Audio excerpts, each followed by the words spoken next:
Welcome, everyone, to the PFF Fantasy Podcast presented by Yahoo Fantasy. I'm John Macri, joined as always by PFF's lead fantasy analyst, Nathan Jahnke. Nate, 2 weeks are down in the preseason already, and I think the real countdown for week one is going to start to begin here in just a little bit, and we're just inching closer to the 2025 season. So how are you doing coming out of preseason week 2? Doing well. We had those 4 straight days of preseason. Thought yesterday we might have a little bit of a quieter day, and then we had plenty of NFL news that was relevant for fantasy. So yesterday ended up being a very busy day. Hopefully today, not too much news so far today. So maybe we have a quiet one, and then we have preseason games starting up again tomorrow, and then 3 more days of preseason, and then preseason's all done.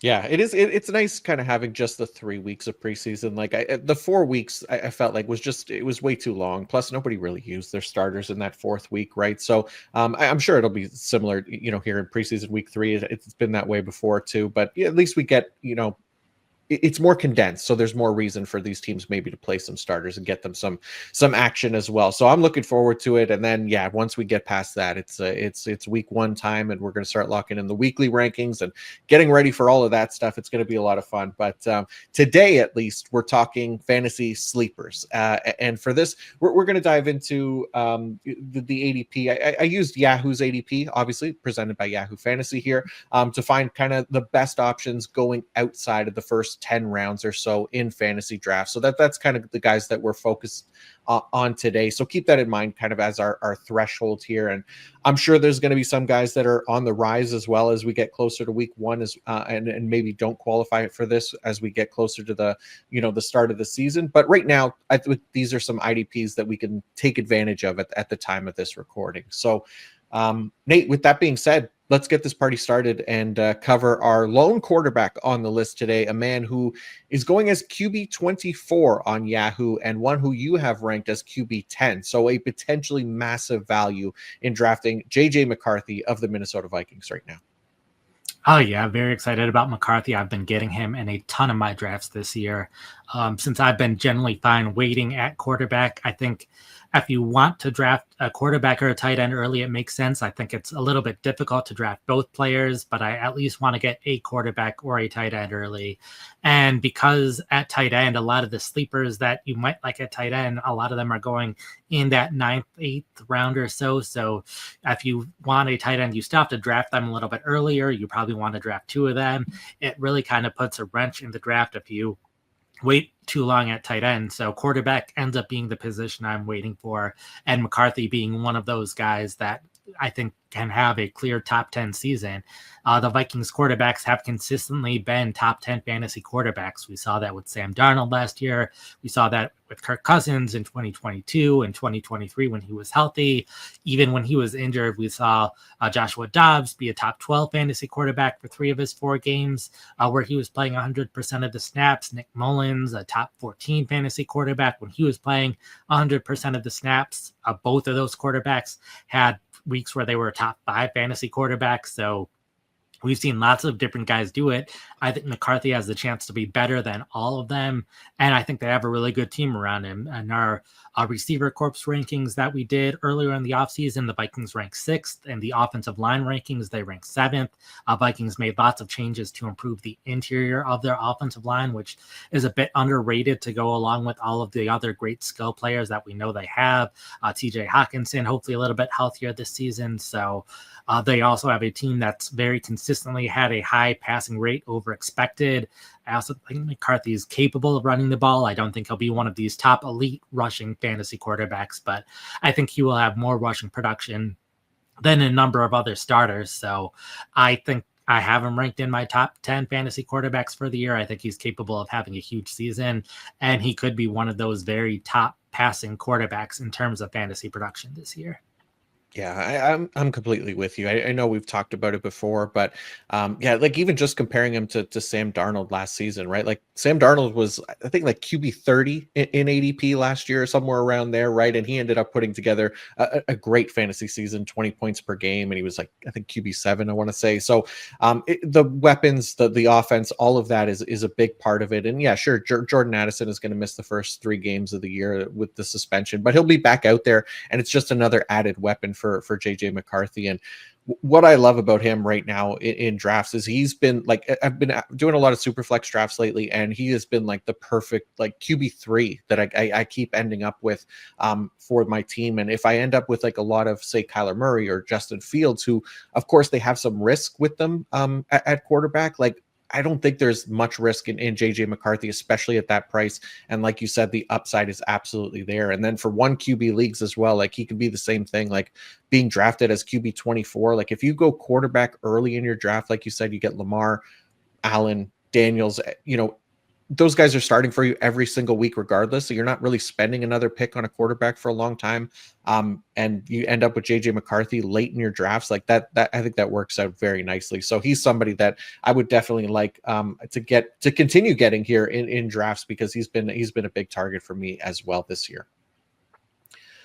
All right, next up, let's move to the running backs. And one of my favorite late round targets at the position right now is a name we talked about a little bit last week, right? But after another week of preseason games, probably worth mentioning again, that is Braelon Allen of the New York Jets. So obviously you got Aaron Glenn and Tanner Engstrand coming over from Detroit. I think Allen is expected to play a larger role potentially on early downs, cut into Breece Hall's workload a little bit.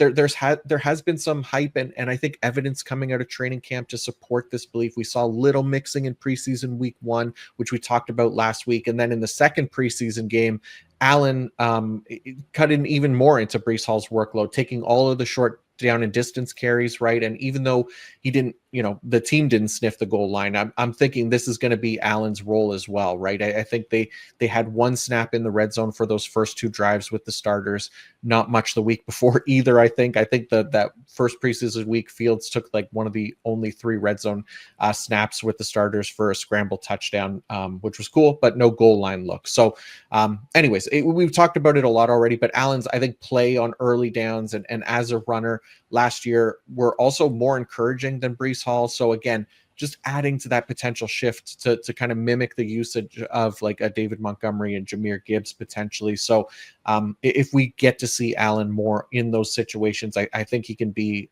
a really great fantasy asset for us that we're getting at a really nice value here. So you look at some of the numbers from Braelon Allen last year, significantly outperformed Hall in rushing grade, 82.0 to 68.7.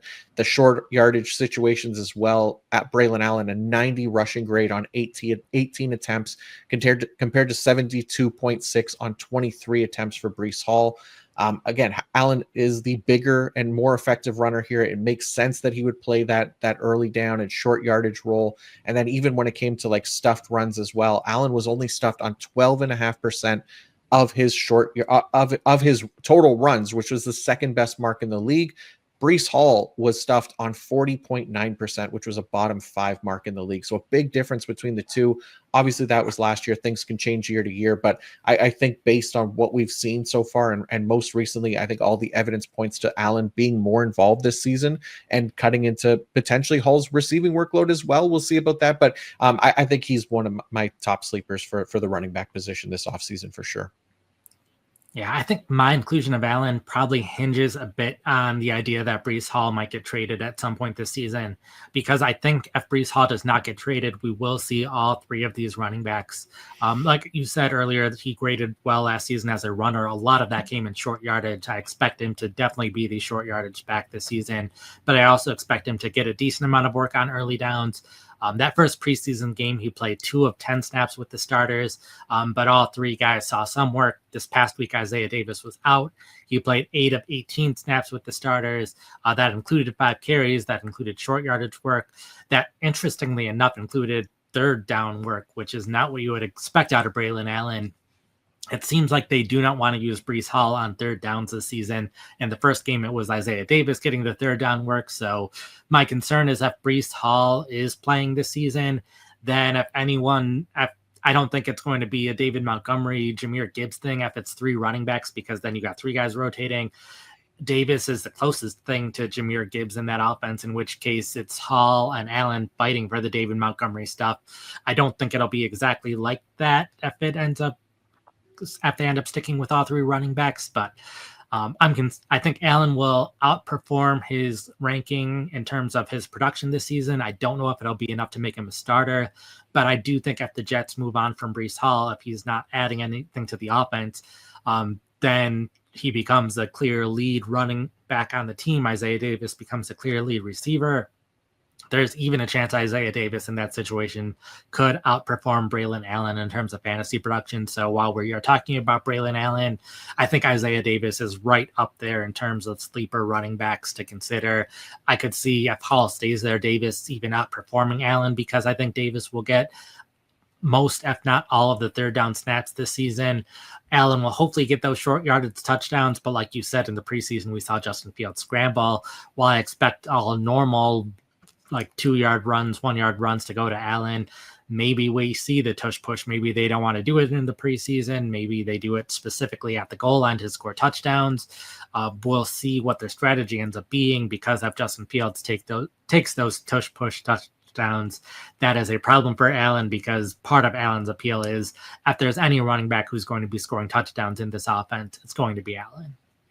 Yeah, that's a big part of it for me as well, right? And I think the other thing too, I just think Braelon Allen has, even in this short sample size that he's been in the league and compared to Breece Hall, like what we've seen from Breece Hall in the last few seasons, like it just hasn't been to the level that, I think was expected of him. And that's why I think it does make sense that, maybe he is a trade candidate at some point. But I think Braelon Allen could really kind of overtake that early down role as well, and just end up out snapping Breece Hall in those situations. And like you said, it's definitely a little messy with all three of them there. But I'm really banking on, I think, the play and the role of Braelon Allen to hopefully come through here and deliver some fantasy potential, maybe, as a flex option at some point this season as things progress. But right now, he's definitely somebody that I like to kind of stash at the end of drafts on my roster. And I'll add, we are talking sleepers right now, so like every running back that could be considered a sleeper, you are working out a scenario where they're going to have fantasy value. If things go exactly how we expect, they're not going to have fantasy value. That's why they're getting drafted in the 11th round or later. So even though I've talked about Allen's probably not going to work out in a very normal situation, like you said, there's lots of scenarios, whether it's Hall getting traded or him beating out Hall for the early down role, which I think is possible as well, based on how they played last year, based on how they played. So, I think that scenario is higher than a number of other cases where you're like, we need this running back to get injured in order for this running back to be a starter. And that could be the only scenario where a lot of running backs going in this range would have fantasy value. Yeah, definitely. All right, Nate, let's stick with the running backs here, because I feel like I could hear fantasy Twitter chanting his name as we announced the theme of this episode, and that chanting only got louder as we speak, the longer we speak without mentioning his name. Some call him Bill Croskey-Merritt, others call him Jacory Croskey-Merritt, but everyone is calling him a sleeper right now. So tell us about the Washington Commanders' potential RB1 here for 2025. Yeah, he is one of those players where we're calling him a sleeper now. I don't know if he'll still qualify as a sleeper in a week from now. But the thing is, a lot of places like ADPs take time to adjust. So it'll take time before Croskey-Merritt's ADP rises to the point where he should probably remain a value for at least another week now.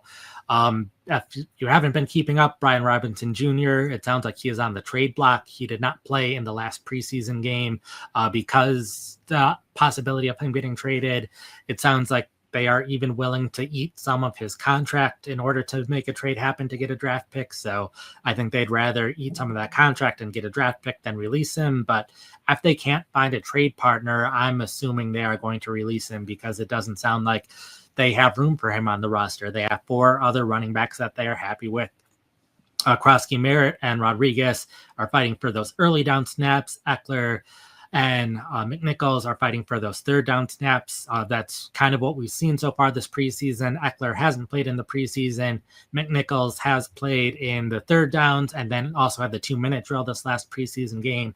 So it's really been Croskey-Merritt and Rodriguez fighting for those early down snaps. First game, it was Croskey-Merritt completely ahead of Rodriguez. This past game, Rodriguez started, and it was a rotation by drive, which was fine. We kind of expect Croskey-Merritt to win out over Rodriguez just based on talent and what we've seen, even though Rodriguez did have a very good game this last preseason as well. So I think Croskey-Merritt's going to be the one to lead the team in carries. I'll be interested to hear what you think of him so far, but right now I have him right around running back 30 in my rankings, and he is going much lower than that based on ADP. Yeah, I think that's a fair spot for him, like just based on what we know right now. And it really does seem that Brian Robinson Jr. is on his way out in Washington. It was a mutual decision, right? Like they said by the team for him to sit. So it feels like that's going to be the case. And, he's looked, Croskey-Merritt's looked good in the preseason here.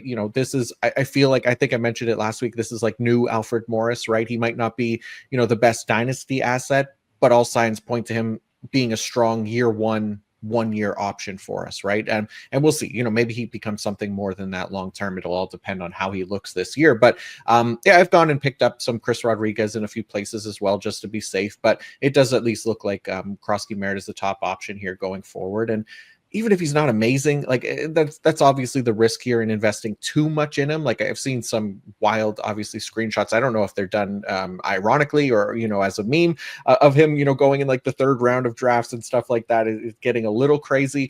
But, it does at least look like Robinson is like a real trade candidate and stuff. So I'm with you. I think there's opportunity there for Croskey-Merritt. Eckler going to play that passing down back. And yeah, I mean, Chris Rodriguez, not the most impossible running back to beat out for snaps either. So it'll be interesting for Washington. This is a team that obviously has Super Bowl aspirations, but not putting a lot of value here in the running back position either. So I think, it wouldn't be a surprise to see Deebo Samuel maybe get some more carries as well. Obviously they brought him in. And then Jaden Daniels obviously has all that rushing upside as well. So yeah, like you said, he's RB30 in your rankings, RB47 on the Yahoo ADP right now. He's a little bit ahead of Braelon Allen. I mean, a perfectly fine price to pay if that's what you're going to get for him. But I think that price is going to go higher, obviously, with all this hype around him. You're definitely going to take him over the guys like Blake Corum and Austin Eckler and Kareem Hunt and Javonte Williams, all of those guys, over Najee Harris, Zach Charbonnet, all of them as well. So he gets into that range of kind of like I guess like Cam Sketabu and Ramondre Stevenson as well, right? Some of those guys for me. And I think I think that's kind of where he perfectly kind of fits right now for this season. But everybody's in on him. So like you said, might not be a sleeper consideration for long here. I do want to talk a little bit about Austin Eckler because I've seen a lot of people say Eckler is the one that you should be drafting out of Washington. And I kind of want to go through some of what I've done with the preseason. And a lot of what I've done is like try to figure out why a team is rationally doing what they're doing, since a lot of the times there is a good reason for what they're doing. Like we've seen teams rest their starters. We've seen teams play their starters. I think there's a reasonable reason why a team would do either. And I think over this past preseason game, we saw Washington list 13 players who are not going to be playing in the game. Eckler was not on that list. A lot of the players on the list are some of the older veterans on the team. I would have been perfectly reasonable for them to include Eckler on that list, but they did not include Eckler on the list. There were 3 players who did not play in the game who were not on the list. Eckler was one of them. Chris Moore was another one of them, and the Commanders have a lot of wide receivers. Moore dropped a pass last week, and some of the wide receivers at the bottom of the depth chart didn't get much playing time until the very end of the game. So I can understand why Moore potentially didn't play, and then a third player injured in practice the day before. They weren't sure if he was going to be ready to go. That's also perfectly fine. So Eckler, it seemed like he was going to be available to play in this game. It seemed like they probably wanted him to, or they would have put him on the list. I don't know what would have happened in those 24 hours for him not to be on the list. And then we saw in the Commanders' first drive, they did not have a third down, which was a normal Eckler situation. Second drive, they already started putting in some backups. Again, did not have a third down. Eckler didn't play in the first quarter at all on those first 2 drives. Jeremy McNichol similarly did not play on those first 2 drives because there was not a passing situation. It wasn't until the middle of the second quarter when they had a third down, and by that time it was all backups anyway. So I think Eckler would have played in that game had they had a third down on the first drive. I think if he was in contention to be the starting running back on first downs, he would have started the game. We saw a number of other players who only played on that first drive. Deebo Samuel only played on the first drive, Jaden Daniels, some of the offensive linemen. So I think if Eckler was in contention to be more of that early down back, I think he would have played in this preseason game, taken maybe only 2 or 3 snaps on the first drive, and then his day would have been done. But I think if he was in contention, he would have gotten those snaps, or they would have listed him as one of the players who was not playing, because they did that with a bunch of other veteran players, just not him. So I know other people are concerned about Eckler and have Eckler as the highest Commanders running back in their rankings. The reason I don't have Eckler as high is because I don't think he is going to be that early down back, even though we saw him be that early down back in a couple of games last year when Robinson missed time. Yeah, that's a great insight, right? Like sometimes it's not about necessarily what we are seeing on the field. It's the players maybe that we're not seeing, and then in certain situations to try to put the pieces of the puzzle together that way. And I think I'm with you with Eckler. I've kind of just penciled him in, or really, kind of stamped him in as that third down back here, because it just feels like that's the role that he's going to be playing at this point in his career. I don't know that they necessarily want to rely on him for a huge workload anymore, considering his age and obviously durability as well. So, yep, makes perfect sense to me. And before we go any further, I do want to let everybody know that this episode is presented by Yahoo Fantasy. Fantasy football is back. There is never a better reminder of that than the presence of the NFL preseason, which is always accompanied by our many, many fantasy football drafts that we take part in every single year. And this year, Nate and I are playing on Yahoo Fantasy, and you should too, whether you're a first-timer or a veteran making your millionth league. I've mentioned it before. I love playing on Yahoo Fantasy because they not only let me play like 5 separate IDP positions, but they also have that super fun rating system to add to the competitiveness that goes along with fantasy football. And added sense of achievement for you as well if the higher you get in the rating system. So to celebrate 28 years of fantasy football greatness, Yahoo Fantasy is dropping 28 big new features over 28 days throughout August. To kick it off, they dropped the Guillotine Leagues, a killer new way to play fantasy football on Yahoo, where the lowest scoring team gets eliminated each week until there's one team left standing. And with the season around the corner, now's the time to get your league together and give this new mode a try. If you're more into the classics, you can still play in head-to-head private leagues or join a public league, but stay tuned for more killer announcements and start playing Yahoo Fantasy Football now at yahoofantasy.com/PFF. That's yahoofantasy.com/PFF. Okay, another name who has been receiving a ton of hype recently and is probably not going to qualify as a sleeper for every league at this point, but going as wide receiver 44 on Yahoo right now is Emeka Egbuka of the Tampa Bay Buccaneers. So look, I wrote up Egbuka like coming out of the NFL draft as one of the players who did not have an easy path to snaps in his rookie season, right? You got Mike Evans over there. You got Chris Godwin, assuming he was healthy, Jalen McMillan as well. But both of those, first, the top 2 targets, Mike Evans and Chris Godwin, at least have some question marks, right? Mike Evans' age potentially starts to become a concern, while Chris Godwin, his health, I think could potentially hamper him this entire season, right? I don't know that he's going to be ready to start the year. I don't know that he's going to be ready to play a full-time workload until well into the season. And then now Jalen McMillan might be out until mid-season, right? So all of a sudden, Emeka Egbuka has this significant opportunity in front of him as a rookie, and he has been one of their stars of training camp. He's a proven college talent for the position, and I think just gives us more reason to believe in him kind of hitting the ground running in year one. He owns an 89.7 college career receiving grade, which was 84th percentile among prospects since 2019, 2.61 career yards per route run, 81st percentile, 0.15 career first down plus touchdown rate, that's 89th percentile. So he just gives the Buccaneers like another elite option in this passing offense. And he also gives them a reason to maybe not rush Chris Godwin back into the lineup as well if he's not 100%. So Egbuka has a chance here to kind of take the job and really never look back on it, right? Like even with Mike Evans this year, we'll see what happens. But it wouldn't be a surprise to see, some kind of decline in Mike Evans. And if Egbuka really is as good as all the hype has kind of put him in this consideration here, especially as a first round talent, like it wouldn't be crazy to see him kind of take over that wide receiver one role sooner rather than later. But at the very least, he's going to be able to operate here as the potential wide receiver two in this offense to start the season, and then basically take that role and never give it back. So I'm very excited about Egbuka. He's getting drafted beyond the top 40 wide receivers. For me, like, that's a really, really easy bet to make here for him in year one as somebody that could hit big. Yeah, he definitely made the list for now for sleepers for me, but I understand that he's obviously on the rise here with all the injury news coming out of Tampa Bay as well. Yeah, the McMillan news roughly 24 hours ago at this point, so there's plenty of time for his ADP to be on the rise. Kind of want to talk about my thoughts on him before the McMillan injury and now after the McMillan injury. First off, the hype in the preseason, everything's been positive around him. They've been making plenty of plays in training camp, all that kind of stuff. So with the draft capital spent on him as well and how well he played in college, it was just the playing time that seemed like the issue.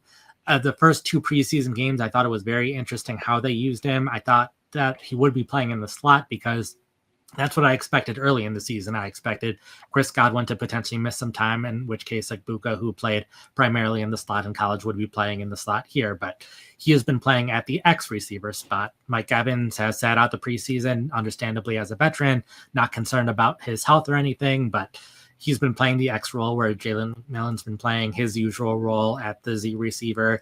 And then Sterling Shepard was playing in the slot like we saw last season when Chris Godwin was injured. So I was like, okay, are they getting ready for him to compete with McMillan for an outside spot? Are we going to start worrying about Mike Evans a little bit? Are they going to use his playing time given his age and how long he's played in the league so far? So I wasn't sure how they were going to use him once the regular season hit, because I assumed if they were going to use him in the slot, play him in the slot in the preseason, because then he'd be ready for those first couple weeks of the season. So I was a little confused about how they were using him. I thought maybe this could be bad news for Mike Evans, and it could be all of the wide receivers just kind of rotating and sharing playing time. But now that McMillan's going to be out for half the season, they talked about him returning after the week 9 bye, so pretty much half the season. Expect Egbuka to be that Z receiver for them going forward, or maybe it becomes less important, the X and Z role, compared to past years in the Buccaneers offense. We'll see, but we expect him to be on the field a lot. I expect Sterling Shepard to be the slot receiver early on, so I don't even think how quickly Chris Godwin returns and that stuff matters as much, because Egbuka should be an every down player until Godwin's back. Maybe he's only playing in 3 wide receiver sets once Chris Godwin's back, but it could also make sense to ease Godwin back and only have him play in 3 wide receiver sets to begin with, in which case there's plenty of time for Egbuka to establish himself as the best wide receiver in Tampa Bay, which we don't know if that's the case. We don't know if he will be able to establish himself in that way, but that's one of the possibilities. And like we said with the running backs, where with any of these sleepers, we're playing out what needs to happen for him to be a fantasy starter. And you can see pretty direct paths to that happening this year. And so, like, I think top 30 wide receivers probably within the range of possibilities of where you want to rank him.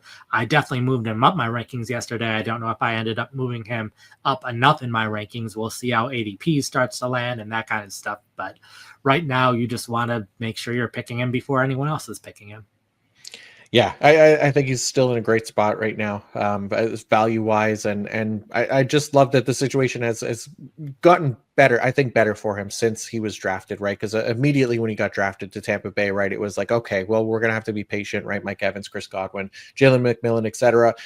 Now things have cleared up pretty nicely for him to kind of hit the ground running in year one. So I'm definitely excited about Egbuka here in 2025. And yeah, he'll be a name that we'll be monitoring for sure as the season goes on. But Nate, next at wide receiver, we have Josh Downs of the Indianapolis Colts, who is going as the wide receiver 48 on Yahoo. We did get confirmation that Daniel Jones will be the starter week 1 for Indy at quarterback. So for you, does this help or hurt Josh Downs' fantasy potential, would you say?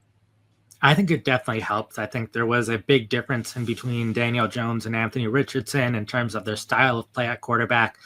Both of them run the ball a decent amount, so the rushing part was just going to be a factor regardless. But Daniel Jones, throughout his career, he has been a decently accurate passer at shorter passes, hasn't been as good downfield, so that's definitely hurts quarterbacks in general. But this helps all of the wide receivers and tight ends in Indianapolis who have lower average depth of targets. If Anthony Richardson was starting, that helps the wide receivers with a higher average depth of target, which in Indianapolis is really just Alec Pierce who has that higher average depth of target. So this hurts Pierce and helps everyone else in Indianapolis's offense. We saw Downs play a lot better when Joe Flacco was at quarterback for them a year ago rather than Richardson. He still was able to produce with Richardson, but it wasn't as consistent.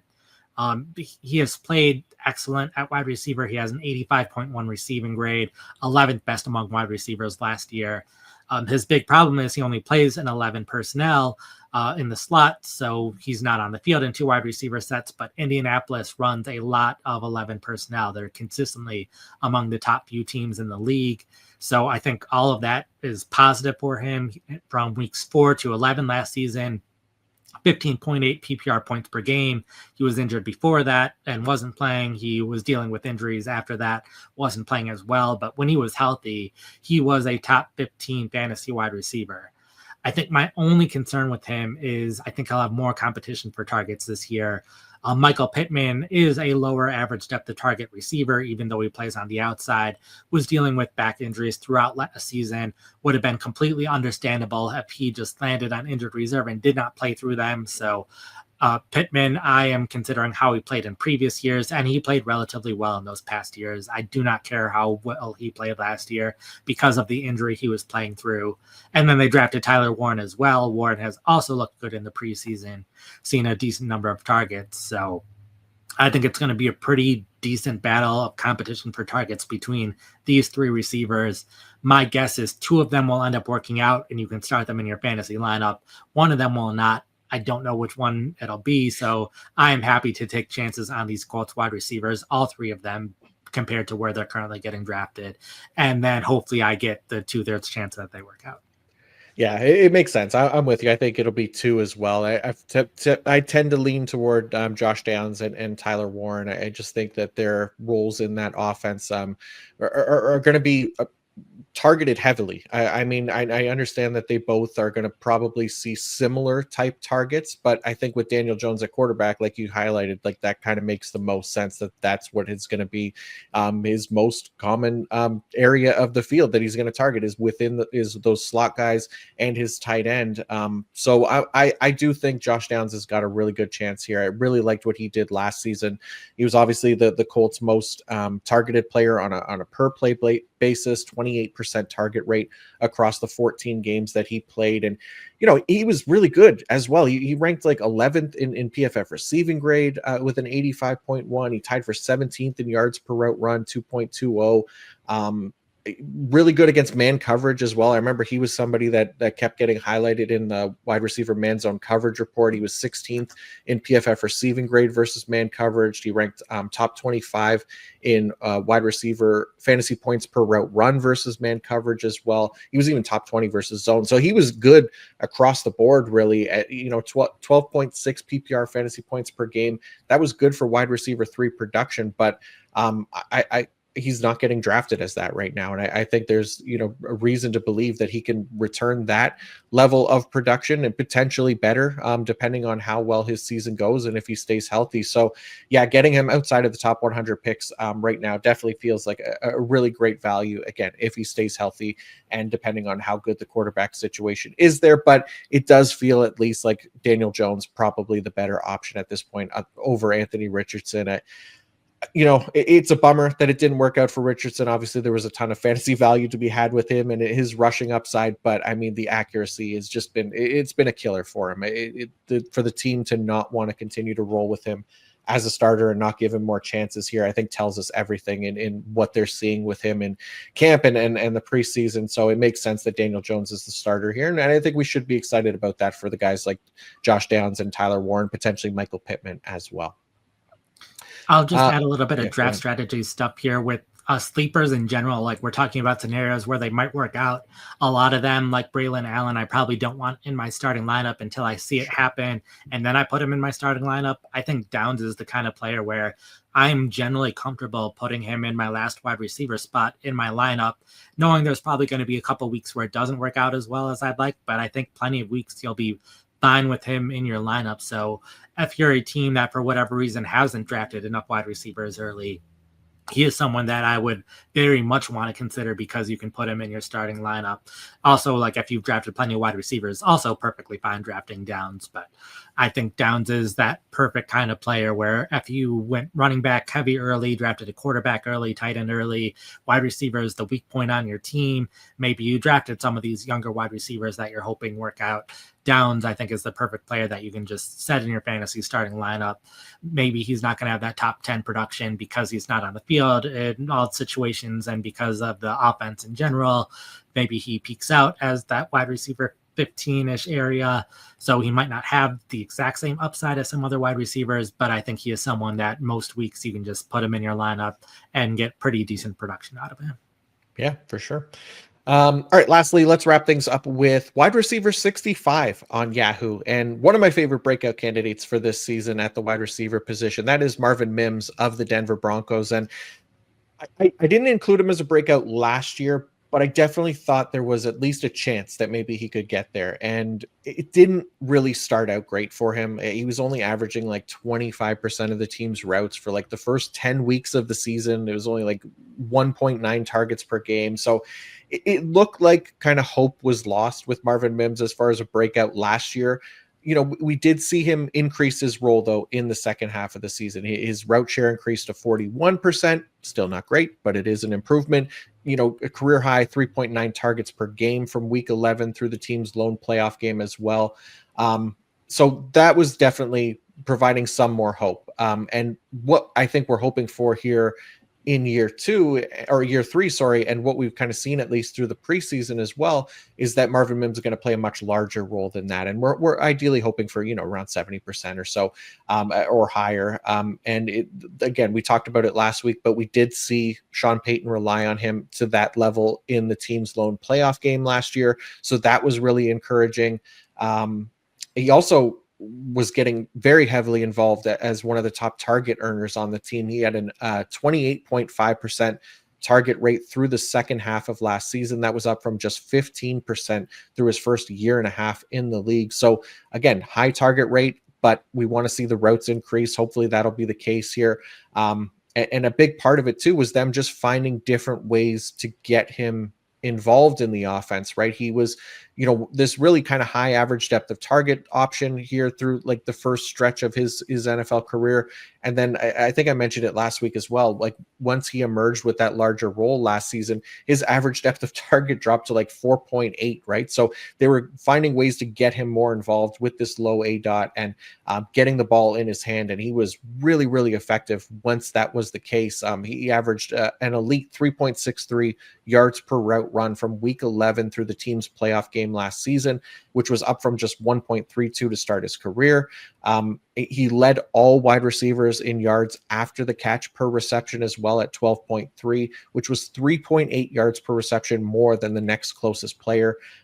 He brought in 88% of his total receptions last year as well, 10 yards or fewer from the line of scrimmage in 2024 too, right? Just the team, again, just getting him more involved in the screen game and recognizing his effectiveness with the ball in his hands. And he ranks second among the league's wide receivers in screen targets as well. So he's one of the more unique options in this Broncos receiving core, which I think really helps him because they do have a lot of wide receiver options this year, a lot of comparable options, but Mims's, I think opportunity to kind of stay on the field this year is as that, kind of sub 6 foot starting caliber wide receiver who can bring a little bit more in the screen game, potentially as a deep threat still. And what we've seen at least so far is that, in the preseason, they are looking to get him more involved and create a larger role for him. So I'm definitely hopeful for Marvin Mims to emerge with a consistent role this year. And again, if he's as effective as he was with the ball in his hands last year, I think it could be a massive value here from where he's being drafted at wide receiver 65. Oh, yeah. Like we saw his yards per route run be excellent last year when he was on the field, just behind Puka Nacua, AJ Brown, and Nico Collins, ahead of Justin Jefferson, Brian Thomas, Mike Evans, and Jamar Chase. So, yeah, we don't expect his yards per route run to continue doing that on a much larger sample size, but we do expect him to be very effective when he is on the field. Like you said, we did see that, usage increase in the playoffs. He played 69% of snaps in that playoff game, which was higher than the rest of the season. So we already saw his playing time start to increase at the end of last season, which was good to see. 16 of 19 snaps with the starters in week 1, week 2 of the preseason, week 2 of the preseason, they rested their starters, which included Mims, also included Cortland Sutton and Devon Bailey. I'm just concerned about how they're going to use him relative to the other wide receivers, because a lot of the stuff that Mims did well, he did it out of the slot. And in that first preseason game, it was Devon and then your guy Troy Franklin playing a lot in the slot. So I'll be curious to see how they rotate the receivers. I know Sean Payton's like those big slot receivers in the past, so I'll be curious. I expect Mims to be on the field more this season. I'll be curious how they end up using him, and if he's just going to end up as an outside receiver, if they're going to move wide receivers around a lot. How that wide receiver rotation ends up playing out. I know Pat Bryant has pretty consistently been like the Cortland Sutton backup, so not as concerned about Pat Bryant this season, but I am concerned about the other two second-year receivers for them and how that ends up working out. Plus, like, they have more targets in the backfield that they like this year, more targets at tight end that they like this year, or specifically Evan Ingram at tight end this year. But I'll be curious to see how targets are distributed among the players. So even though I expect Mims to see that increase in playing time, I just hope that also comes with at least a slight increase in total targets rather than just a significant decrease in touches per snap. Yeah, that makes sense. And yeah, I mean, look, I think for me, like, the price is right? Like, because again, wide receiver 65, like that's definitely the kind of upside bet that I want to make here with Marvin Mims. Like you said, there's stuff that has to go right for him for, to be a weekly fantasy starter for us. But there's definitely the potential and likelihood of it to happen as well.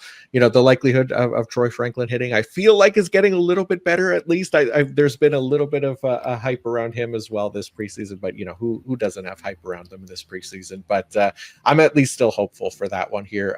Troy Franklin in year 2.